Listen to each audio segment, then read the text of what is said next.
টান চেপ্টাৰ নহয়, সহজ চেপ্টাৰ। গতিকে চবে ভালকৈ মন দি পাৰিবি আৰামছে। চা প্ৰথম কথা পোহৰ কি? পোহৰ কি? এনে পোহৰটো কেনেকুৱা বস্তু? খোৱা বস্তুটো নহয়। পোহৰ হৈছে এটা শক্তি যাৰ দ্বাৰা বস্তুবিলাক আমি দেখা পাওঁ। পোহৰৰ দ্বাৰা দেখা পাওঁ মানে যদি পোহৰ বস্তুটো পৰে তাৰপিছত আমি সেই পোহৰটো আহি কিনে আমাৰ চকুত পৰিব, চকুত সোমাই যাব, তাৰপিছত বস্তুটো দেখা পাম। যদি পোহৰ নাথাকে দেখা নাপাওঁ। মানে যদি ৰাতি বস্তু দেখা পা নেকি? ৰাতি বস্তু দেখা নাপা কিয়? কাৰণ ৰাতি পোহৰ নাই। চেয়াৰ এখন থৈ দিছে, দিনত ধুনীয়াকৈ দেখা পাবি, ৰাতি দেখা নাপা। কি কাৰণ? কাৰণটো হ'ল ৰাতি পোহৰ পৰা নাই যাতে। যদি টৰ্চটো মাৰিলে কি হ'ব? চেয়াৰখন দেখা পোৱা যাব। কেনেকৈ? পোহৰ যাই কিনে বস্তু এটা পৰে, পৰি কিনে তাৰ পৰা ঘূৰি আহি কিনে চকুত সোমাই, সেইকাৰণে বস্তু দেখা পাওঁ। তো পোহৰ যদি নাথাকে বস্তু দেখা নাপাওঁ। সেইকাৰণে দিনৰ ভাগত দেখা পাওঁ, কাৰণ দিনত সূৰ্যৰ পোহৰ বহুত থাকে, যাৰ কাৰণে আমি বস্তু দেখা পাওঁ। তাৰমানে এটা কথা যে পোহৰ অবিহনে বস্তু দেখা আমি নাপাওঁ। পোহৰ লাগবই, পোহৰ নহ'লে বস্তু দেখা নাপাওঁ। তো পোহৰ এটা এনেকুৱা শক্তি যাৰ দ্বাৰা আমি বস্তু দেখা পাওঁ। সেইকাৰণে লিখিছোঁ পোহৰ এবিধ শক্তি যাৰ দ্বাৰা আমি দেখা পাওঁ। ঠিক আছে? এতিয়া পোহৰ বুজি যদি পালোঁ, পোহৰ কেনেকৈ যায়? পোহৰৰ ৰাস্তাটো চিধা, পোহৰ সদায় চিধাকৈ যায়। পোহৰ কিন্তু দেখা কেনেকৈ? যেনে তাৰে আমি সৰু ক্লাছতে পঢ়িছিলোঁ, এডাল যদি পাইপ মই লওঁ, চিধাকৈ ল'লি পাইপডাল ইমুৰ সিমুৰ দেখা পাম, কিন্তু যদি পাইপডাল মাজতে বেকা কৰি কিনে বেলেগ ফালে তেতিয়াহ'লে দেখা নাপাওঁ। তাৰমানে পোহৰ চিধাকৈ আহে। বুজি পাইছে নহয়? পোহৰ চিধাকৈ আহে, পোহৰ বেকাকৈ কেতিয়াও নাযায়। এতিয়া এটা কথা আছে, যদি পোহৰ চিধাকৈ আহে, পোহৰৰ ৰাস্তাত যদি কিবা এটা বস্তু থৈ দিওঁ কি হ'ব? ঘূৰি যাব নেকি? আচ্ছা, তাৰ কথাটো চাওঁ। এইটোক বোলে অপৱৰ্তন বোলে। চেপ্টাৰৰ ফাৰ্ষ্টত ষ্টাৰ্টিঙতে আছে, চেপ্টাৰৰ ফাৰ্ষ্ট ষ্টাৰ্টিঙতে এই যিটো আমি অধিক জানিবলগীয়াখিনি তাতে আছে অপৱৰ্তন বোলে। পোহৰৰ গতিপথত অত্যন্ত ক্ষুদ্ৰ বস্তু এটা থ'লে পোহৰে পোনে পোনে যোৱাৰ সলনি কাষেদি বেকা হৈ যোৱাৰ প্ৰবৃত্তি দেখুৱাই ইয়াক পোহৰৰ অপৱৰ্তন বোলে। তো অপৱৰ্তন মানে কি? পোহৰ যদি চিধাকৈ যাই আছে, ইয়াতে যদি সৰু বস্তু এটা থৈ দিয়ে, ই কি কৰিব? ইয়াৰ কাষেদি অলপ বেকা কৰি কিনে এনেকৈ যাব। এনেকৈ আছে, কাষেদি বেকা হৈ কিনে এনেকৈ যাব। যদি এনেকুৱা আছে বোলে বস্তুটো পূৰা এনেকুৱা ডাঙৰ বস্তু আছে, খুন্দা খাই কিনে ঘূৰি আহিব, বেকাকৈ নাযায়। কিন্তু অলপমান সৰু বস্তু যদি থৈ দিয়ে, ডাঙৰ বস্তুৰ কাৰণে অলপ থৈ দিয়ে, এই ছাইডবিলাক গুচি কিনে বেকাকৈ যাব। আৰু এই ঘটনাটোক কি বুলি কয়? অপৱৰ্তন বুলি কয়। মনত থাকিব। এতিয়া অপৱৰ্তন যদি হ'ল, তাৰপিছত চা ছেকেণ্ড কথা, পোহৰৰ প্ৰতিফলন। প্ৰতিফলন মানে কি? পোহৰ এটা লিখি থৈ দিছোঁ মই আগতে, লিখি থাকিব টাইম নাই। পোহৰ কোনো মাধ্যমৰ মাজেৰে আহি অন্য এটা মাধ্যমত পৰি পুনৰ আগৰ মাধ্যমলৈ ঘূৰি যোৱা ঘটনাকে পোহৰৰ প্ৰতিফলন বোলে। মানে এইফালে চাবি, এটা ধৰি লওক সূৰ্য আছে, সূৰ্যৰ অৱস্থা, সূৰ্য আছে, সূৰ্যৰ পৰা পোহৰ আছিল, আহি কিনে এখন ধৰি লওক কাঠ, এইটো কাঠৰ টুকুৰা এটা, ঠিক আছে? তো সূৰ্যৰ পৰা পোহৰ আছে, আহি কিনে ডাইৰেক্ট কাঠৰ টুকুৰাত পৰিছে, পৰি কিনে কাঠৰ টুকুৰাৰ ভিতৰতো পোহৰ সোমাই নাযায়, কাঠৰ টুকুৰা সোমাই যায় নেকি? নাযায় না? তো কাঠৰ টুকুৰাত পৰি কিনে কি হৈছে? ঘূৰি গৈছে। কাঠৰ টুকুৰাটোত পোহৰ পৰি কিনে ঘূৰি গৈছে। এই যিটো ঘটনা, ইয়াত কি বুলি ক'ব? পোহৰৰ প্ৰতিফলন। পোহৰ কোনো মাধ্যমৰ মাজেৰে আহিছে। আৰু চা, বায়ু আছে, এইবিলাক বায়ু, তো বায়ুৰ মাজেৰে আহিছে না? বায়ুৰ মাজেদি আহিব না পানীৰ মাজেদি? বায়ু থাকিলে বায়ুৰ মাজেদি আহিব। তো পোহৰ বায়ুৰ মাজেদি আহি কিনে অন্য এটা মাধ্যমত পৰিছে, তাৰমানে কাষত পৰিছে, খুন্দা খাই কিনে আকৌ বায়ুত গেলি ঘূৰি গৈছে। এই গোটেই ঘটনাটো কি বুলি ক'ব? পোহৰৰ প্ৰতিফলন। বুজি পাইছা? এতিয়া চাবি, এটা কথা আছে, এই যি পোহৰ আছি আহা ৰশ্মিটোক মানে কেনেকৈ গম পাওঁ আমি? পোহৰ আছি যি কিবা এটা দেখাব লাগিব না, সেইটো ৰশ্মিৰ দ্বাৰা দেখাও হয়, এডাল ৰশ্মি বুলি কয়, ৰশ্মিৰ দ্বাৰা দেখাও হয়। এইটো চিন মানে এইফালে আছে, বুজি পাইছে? তো পোহৰ কি কৈছে? পোহৰ আহা যিটো ৰশ্মি, সেই আহা ৰশ্মিটোৰ নাম হৈছে আপতিত ৰশ্মি। আপতিত ৰশ্মি।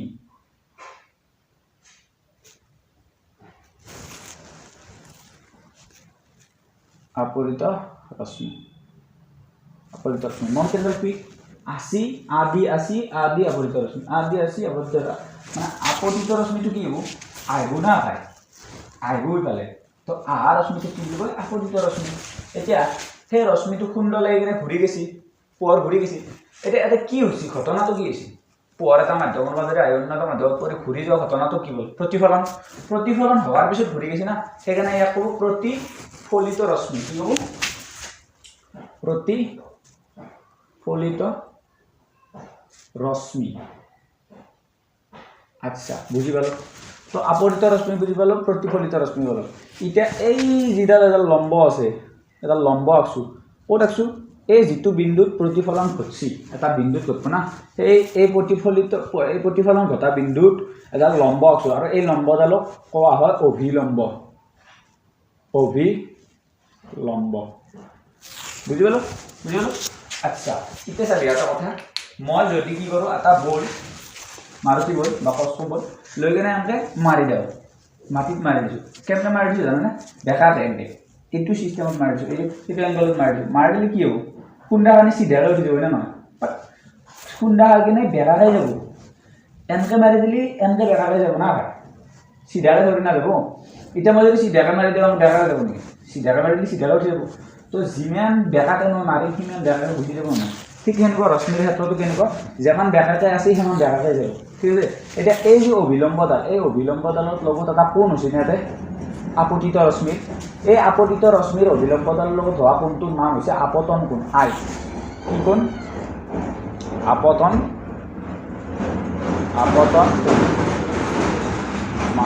জাৰি দিছে আই আৰু এই প্ৰতিফলিত ৰশ্মিৰ এটা কোণ হৈছে আপ অভিলম্বৰ লগত তাক কয় প্ৰতিফলন কোণ প্ৰতিফলন কোণ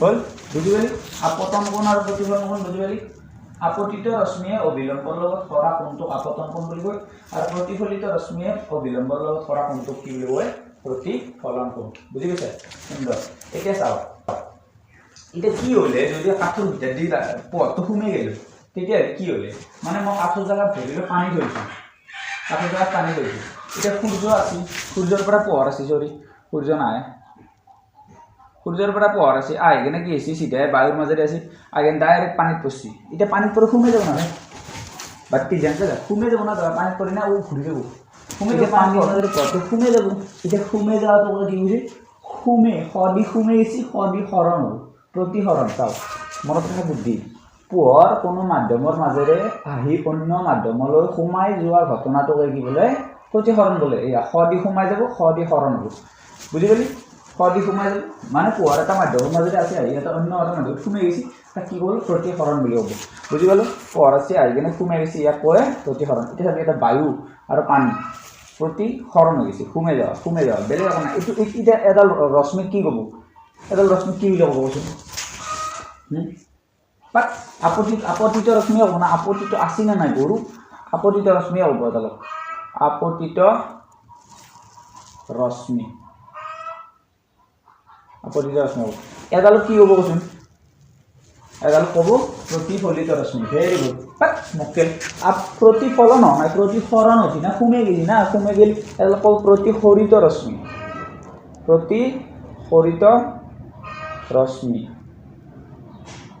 এডাল ক'ব প্ৰতিফলিত ৰশ্মি ভেৰি গুড সুন্দৰ জানিছা এতিয়া আপতিত ৰশ্মি প্ৰতিফলিত ৰশ্মি এতিয়া চাবি এটা কথা কওঁ এই আপতিত ৰশ্মিডালে অভিলম্বডাল আছিল নহয় এটা অভিলম্বডাল আছে কিন্তু অভিলম্ব তলত বেৰি যাব সোমাই যায় না অভিলম্বডালৰ লগত যিটো আপতিত ৰশ্মিয়ে কোণ কৰে সেই কোণটোক কি বুলি কয় তই আকৌ কি কয় আপতন কোণ বুলি কয় আই বুলি কয় কি বুলি কয় আই আপতন কোণ ভেৰি গুড দিগদাৰ হৈছিল আপতন কোণ বুলি কয় আৰু ইটো কোণক কি ক'ব কচোন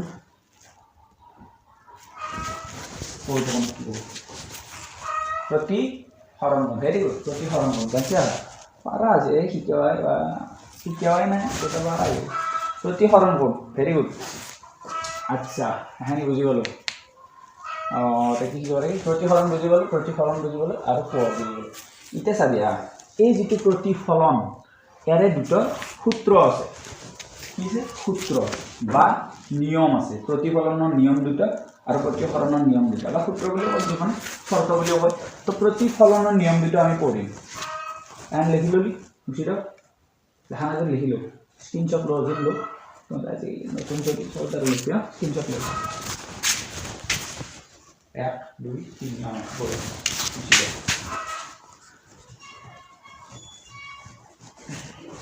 এতিয়া চাবি মই কৈছোঁ প্ৰতিফলনৰ নিয়ম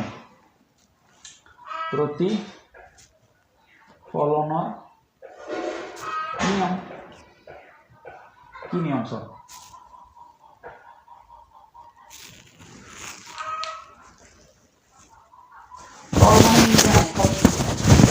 তল সেই তল নহয় তল সমতল এখন তল সমান এখন তলা পালা নহয় তলা আচ্ছা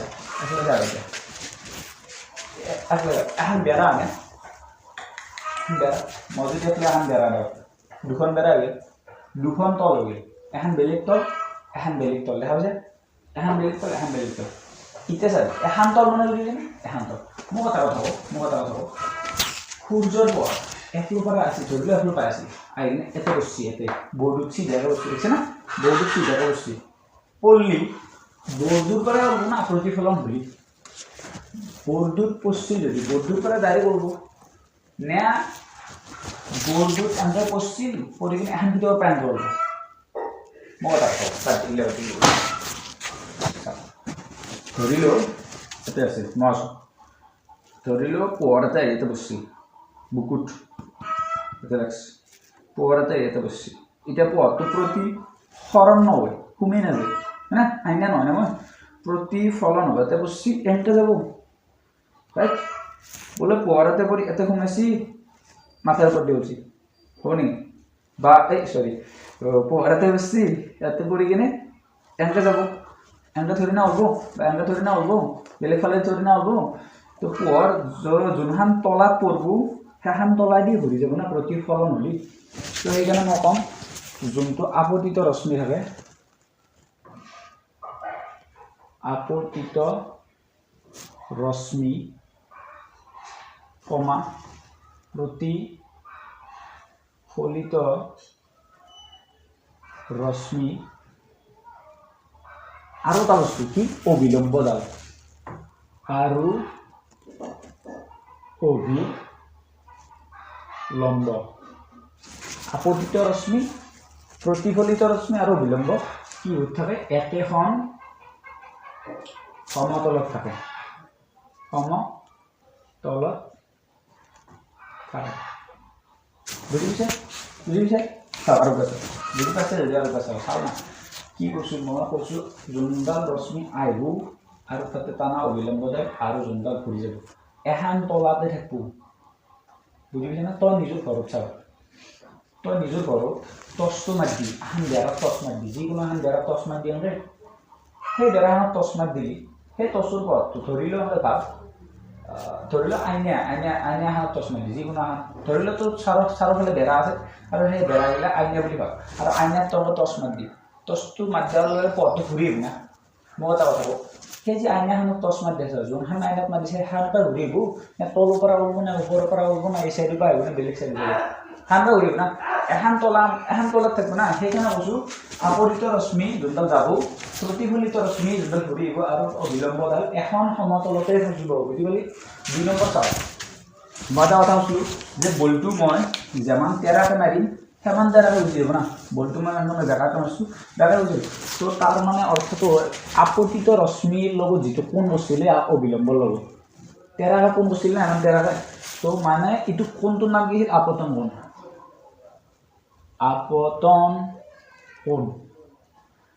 আপতন কোণ আৰু যোনটো ঘূৰি যোৱা কোণটোৰ নাম কি, প্ৰতিফলন কোণ, প্ৰতিফলন কোণ, আপতন কোণ আৰু প্ৰতিফলন কোণ, ঠিক আছে। আপতন কোণ প্ৰতিফলন কোণ সদায় সমান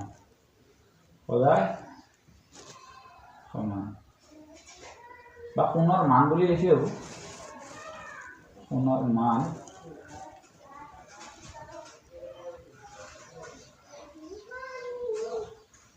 সদায় সমান, বুঝলি না, বুঝি পালি।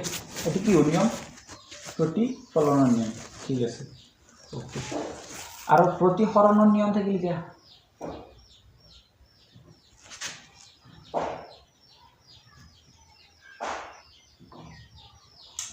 প্ৰতিসৰণৰ নিয়ম চিম্পল, 1 নম্বৰটো হ'ব একেই সেম, কাৰ লগত সেম, প্ৰতিফলনৰ নিয়ম লগত সেম।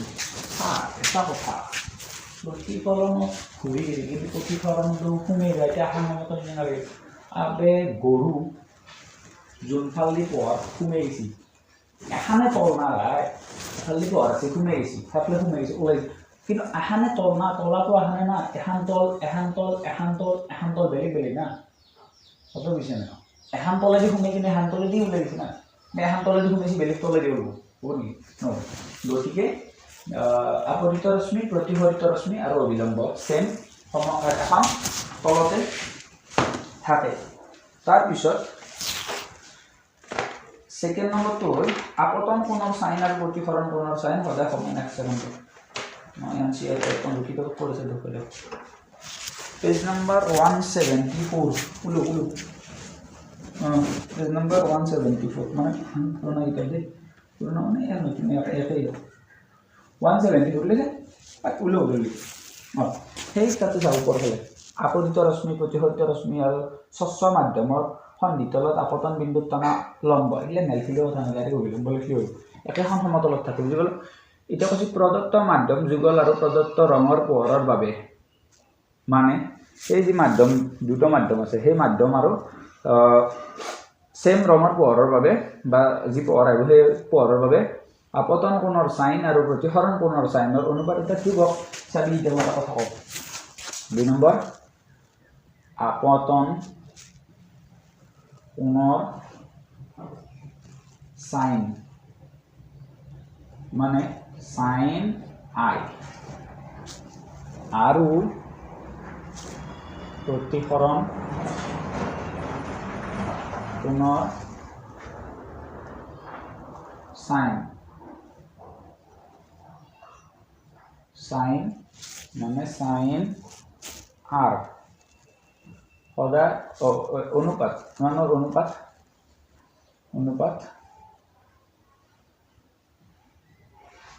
সদায় ধ্ৰুৱক হলে ধ্ৰুৱক চাবি কথাটো বুজি পাইছা কথা নহয় কথা ইয়াতে চাওক ইয়াতে যেমন ডাঙৰ আছে ইয়াতে হেমান ডাঙৰ নাই এই চাওক এডাল যদি চিধাকে গেলে চিধাকে নাযায় কিয় নাযায় মই কৈ দি আছোঁ অলপমান দেৰি চিধাকে নাযায় এডাল যদি চিধাকে গেল তেতিয়া কোনকেইটা সমান হ'লে কিন্তু চিধাকে যোৱা নাই বুজি পাইছা নহয় এডাল যদি চিধাকে গেল কোনকেইটা সমান হ'লে কিন্তু চিধাকে যোৱা নাই এডাল যেমান তেৰাকে আছে এডাল বেছি মানে বেলেগকে তেৰাকে যায় হয়তো ওচৰ চাপি যাব পাৰে নহয়তো দূৰেদি যাব পাৰে কিন্তু মনোযোগ কেতিয়াও চিধাকে নাযায় যদি এই দুটো মাধ্যম বেলেগ বেলেগ হয় একে মাধ্যম হ'লেতো চিধাকে যাব বেলেগ মাধ্যম হ'লে কেতিয়াও চিধাকে নাযায় ঠিক আছে এতিয়া চাওক কাৰণটো কৈছোঁ মই চিধাকে নাযায় কিন্তু এটা কথা চাওক তাৰমানে মই ক'ব পাৰোঁ ন আই ইকুৱেল টু আৰ বুলি ক'ব নোৱাৰোঁ হয় নে নহয় যিহেতু সমান নহয় হয়নে তাৰমানে যিহেতু এই দুটো সমান নহয় সেইকাৰণে কি কৈছে আপতন কোণৰ সাইন তাৰমানে তহঁতে মেথছত পাবি কস সাইন ত্ৰিকোণমিতি ক্ষেত্ৰত পাবি মেথছত সাইন কস সাইন থিটা কস থিটা এলাম পাবি তো আপতন কোণৰ সাইন মানে sine i by sine r equal to constant মানে ধ্ৰুৱক বুজিছা তাৰমানে যদি আইৰ মান ধৰিলেও 30 হৈছে তো সাইন 30 হ'ব আৰু আৰৰ মান ধৰিলেও কিবা এটা আছে জাস্ট ফর এক্সাম্পল জি ন 60 হৈছে 60 তো এই দুটোর মান যেমন হলব কাটাকাটি করি সাইন মান যদি 60 হয় সাইন আইৰ মান 60 হয় সাইন আৰৰ মান ধৰিলে 90 বা কিবা আছে তো কাটাকাটি কৰি সেম হব লাগিব কথাটো বুজি পাইছা না তো আপতন কোণৰ সাইন আৰু প্ৰতিফলন কোণৰ সাইন সদায় প্ৰতিসৰণ কোণৰ সাইনৰ অনুপাত সদায় ধ্ৰুৱক হ'ব লাগিব যেমন যদি আই ধৰিলে 30 আছে আৰু আৰ ধৰিলে 25 চলছি তেতিয়াহ'লে আই যদি 60 হয় তে আৰ কিবা হ'লি দুইটাৰ অনুপাত সদায় কনস্ট্যান্ট থাকিব সদায় সমান থাকিব লাগিব কথাটো বুজি পাইছা না তো সেইকাৰণে আপতন কোণৰ সাইন আৰু প্ৰতিসৰণ কোণৰ সাইনৰ অনুপাত সদায় এটা ধ্ৰুৱক এই দুটো হ'ল তোমাৰ প্ৰতিসৰণৰ নিয়ম বা সূত্ৰ লিখি লবি স্ক্ৰীনশ্বট মাৰি ল 1 2 3 এতিয়া এটা কথা ইম্পৰ্টেণ্ট কথা ক'ব লগা আছে প্ৰতিসৰণৰ বিষয়ে ইম্পৰ্টেণ্ট কথা চাওক ওকে প্ৰতিসৰণ চাবি মই কৈছোঁ যে এতে আছিল বায়ু আৰু এতে আছিল পানী এতিয়া পোহৰ আছে বায়ুৰ মাজেৰে আহি কিনে পানীত সোমাই গৈছে যাব লাগিছিল এনেকৈ চিধাই কিন্তু যাব এনেকৈ এইটো এনেকৈ যাব আৰু মই কৈছোঁ এতে আছে ধৰিলেও পানী বা বায়ু যি দিব পাৰে বায়ু লয় বা এটা কাঁচ দিছোঁ কাঁচ মানে বুজিছোঁ না আইনা কাঁচ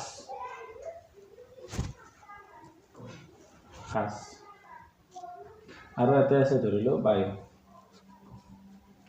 এতিয়া কি হ'ব, এই কাছৰ মাজেৰে যদি পোহৰ আহি থাকে, কাছৰ মাজেৰে যদি পোহৰ আহি থাকে সুন্দৰ মাধ্যমটোত আৰু মাধ্যমটো বায়ু হৈ যায়, তো যাব লাগিছিল এনেকৈ। এক ছেকেণ্ড দেই, চকুটো ভালকৈ বায়ু কাছৰ মাজেৰে যদি পোহৰ আহিছিল এনেকৈ, তো যাব লাগিছিল চিধাই, যাব লাগিছিল এনেকৈ, কিন্তু যাব এনেকৈ। কথাটো বুজিব চেষ্টা কৰ। মই কৈছোঁ বা এটা তই চেম ল পানী, তেতিয়া অলপ বুজিব গৈছিল। চেম পানী আৰু বায়ু, ইয়াতে বায়ু আৰু পানী। তাৰমানে বায়ুৰ পৰাই যেতিয়া পানীত সোমোৱে, যোনডাল আমাৰ অভিলম্ব আছে, এডাল অভিলম্ব হয় নহয়, এই অভিলম্বডালৰ কি হয় জানানে, ওচৰ চাপি যায়। যেমানটা যাব লাগিছিল তাততো ওচৰ চাপি যায়। আৰু যেতিয়া পানীৰ পৰা বায়ুত যায়, তেতিয়াহ'লে অভিলম্বডালৰ ওচৰত নাচাপে, দূৰত গুচি যায়। এটাই অৰ্থ হ'ল এইটো বায়ুটো কি হয়, পাতল মাধ্যম, আৰু এইটো ঘন মাধ্যম। বায়ু পাতল, পানী ঘন, হয় নে নহয়? আৰু ইয়াতে পানীটো ঘন মাধ্যম, ওপৰতো ঘন মাধ্যম,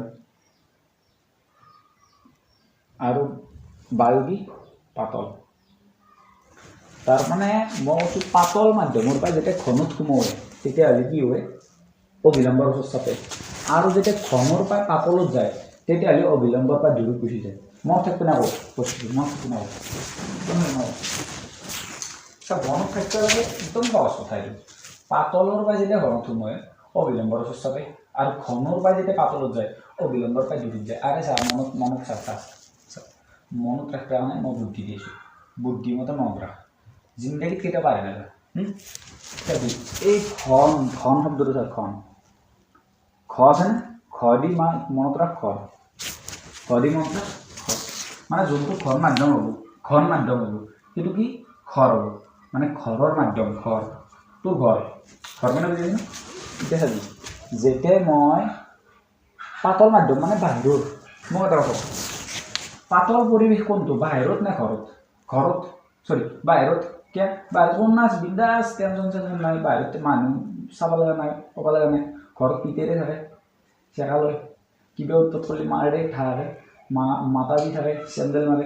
তো ঘৰৰ মাধ্যমটো ঘন, বুজি পাইছে? বাহিৰৰ মাধ্যমটো বিন্দাছ পাতল। তো পাতল মাধ্যমৰ পৰা যেতিয়া ঘৰত আহিবি, পাতলৰ পৰা যেতিয়া ঘৰত সোমাবি, তেতিয়া কি হৈ থাকে, এডাল মই যোনডাল অভিলম্ব, সেইডালক মই কৈছোঁ ভালৰ ৰেখা বা আঁচ। তেনেকুৱা এটা কথা, পাতল মাধ্যমৰ পৰা মানে বাহিৰৰ পৰা যেতিয়া ঘৰত সোমাবি, তে মোক ঘৰত সোমালি ভালৰ ৰেখাৰ কাষত যাবি নে ভালৰ ৰেখাৰ পৰা দূৰত যাবি? ভালৰ ফালে আহিবি না তই, ভালৰ ৰেখা পুৰা গুদম মাৰি ঠিক কৰি ভালৰ কাষৰ ওচৰত যাবি। পাতলৰ পৰা ঘৰত সোমাইছে, ভালৰ ওচৰত যাবি, মানে পাতলৰ পৰা যেতিয়া ঘৰত সোমাবি কি হ'ব, ভালৰ ওচৰত গুচি গ'লি, ঠিক আছে? এতিয়া ভালত তই ঘৰত আছা, ঘন মাধ্যমত আছে ঘৰত। এতিয়া ঘন মাধ্যমৰ পৰা যেতিয়া পাতলত যাবি, কি হ'ব, ঘৰৰ পৰা বাহিৰ তললৈ তোৰ ভালৰ ৰেখা ক'ৰবাত গুচি গ'ল, পুৰা যোনডাল ভালৰ ৰেখা এডাল উৰি যাবি তই না। তো মানে পাতলৰ পৰা ঘনত সোমালি ভালৰ কাষ চাপে, মানে অভিলম্বৰ কাষ চাপে, আৰু ঘনৰ পৰা পাতলত গ'লে অভিলম্বৰ পৰা দূৰত গুচি যায়। বুজি পালি না? সেনে বুজি পাইছে, যথেষ্ট বুজি পাইছে। মানে কৰি এইটো কি কৈছি, প্ৰতিসৰণাংক মানে কি জানা, ধৰি লওক পানী, যদি মই পানীৰ প্ৰতিসৰণাংক উলিয়াব লাগে, তাৰমানে এইটো হ'ল যে পানীত পোহৰে কিমান স্পীডত গৈছে, বুজি পাইছা না, আৰু বায়ুত কিমান স্পীডত যায়। চাবি, কম্পেয়াৰ কৰিব লাগিব না, বোলে বায়ুত যদি আমাৰ যায়, পানীত কিমান যায়, সেইটোকে প্ৰতিসৰণাংক বোলে। মানে বায়ুত পোহৰৰ স্পীড কিমান, সেইটোক যদি পানীত পোহৰৰ স্পীড কিমান, সেইটো হৰণ কৰি পানী প্ৰতিসৰণাংক লাগিব। যদি মই কওঁ যে গ্লাছত প্ৰতিসৰণাংক কিমান, গ্লাছত প্ৰতিসৰণাংক কিমান, তাৰমানে বায়ুত পোহৰৰ যিমান স্পীডত যায় আৰু গ্লাছত যিমান স্পীডত যায়, এই বায়ুত যোৱাটো গ্লাছত যোৱাটো দি হৰণ কৰি দিলে গ্লাছত প্ৰতিসৰণাংক লাগিব। তাৰমানে এটা কথা, শূন্য বা বায়ুত পোহৰৰ দ্ৰুতি, স্পীড মানে বুজি পাইছা, আৰু কোনো মাধ্যমত পোহৰৰ দ্ৰুতিৰ অনুপাত মানে যিকোনো মাধ্যম অনুপাতক মাধ্যমটোৰ প্ৰতিসৰণাংক বোলে ইয়াক পৰম প্ৰতিসৰণ মিটাৰ পাৰ ছেকেণ্ড হ'ব চিৰ মান এনে জেনেৰেলি 3 × 10⁸ মিটাৰ পাৰ ছেকেণ্ড হয় জেনেৰেলি দেই তো এতিয়া যদি মোক এটা অংক কৰিব দিয়ে যেনে পেজ নম্বৰ 176 এটা অংক আছে 2 নম্বৰ অংকটো অংক কৰোঁ পেজ নম্বৰ 176 2 নম্বৰ অংকটো পোহৰৰ কৈছে পোহৰ বায়ুৰ পৰা 1.5 প্ৰতিসৰণাংকৰ কাছৰ মাধ্যমলৈ প্ৰৱেশ কৰিছে কাছত পোহৰৰ দ্ৰুতি কিমান হ'ব যদি শূন্যত পোহৰৰ দ্ৰুতি দিয়া আছে 3 × 10⁸ মিটাৰ পাৰ ছেকেণ্ড হয় কি কৈছে প্ৰতিসৰণাংক দেওয়া আছে 1.5 আৰু চি দিয়া আছে কিমান 3 × 10⁸ মিটাৰ পাৰ ছেকেণ্ড আমাক লাগে কি ভি ওকে এইটো স্যাৰ ভিটো এটা কি হৈছে হৰণ এপ্লিকেলি হ'ব পূৰণ তাৰ মানে nm * v = হ'ব c এটা ভিটো এটা ৰাখি কিনে nm টো লৈ যায় কি হ'ব v = হ'ব c/nm ৰাইট এটা c কিমান 3 × 10⁸ মিটাৰ পাৰ ছেকেণ্ড বা 1.5 এটা স্যাৰ ডাইৰেক্ট কৰিব পাৰি বাট ততে বুজি নাপাবি গতিকে মই লিখি দিম এই পইণ্টটো উঠাবৰ কাৰণে ওপৰত 10 পূৰণ কৰিব লাগিব n × 10⁸ ওপৰত 10 পূৰণ কৰিলোঁ 5 2 10 5 3 15 3 3 কাটা গ'ল থাকি কিমান 2 × 10⁸ মিটাৰ পাৰ ছেকেণ্ড আৰু এইটো হ'ব তোমাৰ সেই মাধ্যমটোত পোহৰৰ দ্ৰুতি কেনেকৈ আছিল কাছত আছিল কাছত পোহৰৰ দ্ৰুতি এনেকৈ প্ৰতিসৰণাংক বুলোৱা হয় তো আজি এইখিনি প্ৰতিসৰণাংক বুলি আৰু কালি দাপোন আৰু গোলাকাৰ দাপোন আৰু গোলাকাৰ দাপোনত পোহৰৰ প্ৰতিসৰণ কালি মানে নেক্সট ভিডিঅ'ত শিকাই দিম ঠিক আছে লাইক কৰি দিবা শ্বেয়াৰ কৰিবা ছাবস্ক্ৰাইব ধন্যবাদ